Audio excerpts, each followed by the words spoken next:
أنا مقيم في السعودية، وهذا الرجال اللي كنت أشتغل معاه أجبرني دائما على العمل في الاتصالات، لين جاء مكتب العمل ورحلني وأنا عيالي هنا في السعودية. وقول له ليش ما ترجع تشتغل؟ أنت رجعت تعال اشتغل.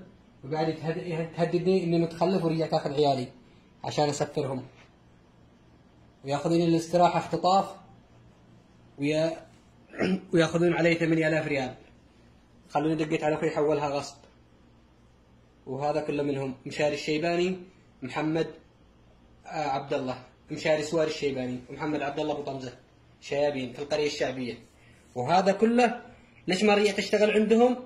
وقالوا كان عندي لهم 4000، ليش ما اعطيتهم اياها؟ انا عندي لهم 4000 وتفاهمنا عليها اني كنت بعطيهم، قلت لهم نفذوا اموري وانا توني جاي.